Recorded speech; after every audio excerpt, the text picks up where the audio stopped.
رسول خدا بیان کرتے ہیں کہ 3 دوست عبادت کے لیے جو ہے وہ غار میں گئے اور غار میں عبادت کرتے رہے. اچانک سے تھوڑا سا طوفان زلزلہ ٹائپ کا آیا، پتھر گرا، غار کا دروازہ بند ہو گیا. اب یہ تینوں اندر پھنس گئے. اب انہوں نے کہا پروردگار ہم سے کوئی غلطی ہو گئی ہے، ہم سے گناہ ہو گیا جس کی وجہ سے اب ہمیں تو باہر نکال. تو تینوں نے کہا کہ جو کام ہم نے اخلاص یعنی صرف اللہ کی خاطر کیا ہوگا ہم اس کو بیان کریں گے، اگر وہ اللہ کی خاطر ہوگا تو دروازہ کھل جائے، پتھر ہٹ جائے گا. تو پہلے نے شروع کیا. پہلے نے کہا کہ میں ایک خاتون، ایک لیڈیز مجھے اچھی لگی تو میں نے اپنی ساری جان دولت خرچ کر دی کہ میں اسے حاصل کروں. لیکن جب میں نے اسے حاصل کیا تو مجھے خدا کا خوف آیا.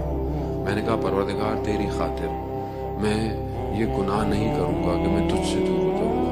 اگر یہ کام میرا پروردگار تیری خاطر تھا تو مجھے نجات دے. تو تھوڑا سا پتھر غار سے ہٹا.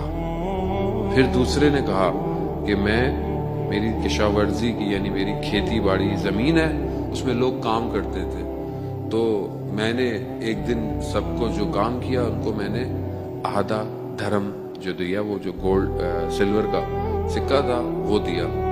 ایک شخص نے کہا کہ میں نے زیادہ کام کیا ہے، میرا جو اجر ہونا چاہیے وہ پورا سکہ ہوگا. تو میں نے اسے فی الحال نہیں دیا یا اس کو دینے لگا تو وہ چھوڑ کے چلا گیا، ناراض ہو کے چلا گیا.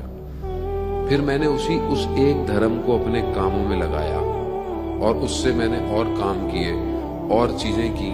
ایک دن وہ شخص میرے پاس اپنا وہی سکہ واپس لینے آیا تو میں نے جب حساب لگایا تو 18,000 دھرم بن چکے تھے اس ایک دھرم سے.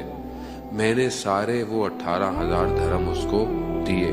پروردگار یہ سب میں نے تیری خاطر کیا. تو کہا پتھر تھوڑا سا اور ہٹا، تھوڑی سی روشنی آئی مگر ہم باہر نہیں نکل سکتے تھے.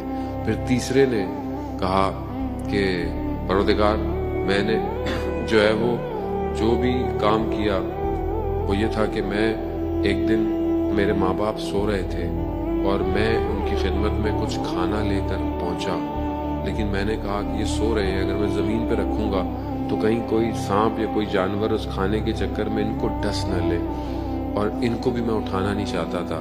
تو یہ کھانا لے کر میں کھڑا رہا جب تک وہ نہیں اٹھے. پروردگار میں نے یہ کام خالص تیری خاطر کیا تھا.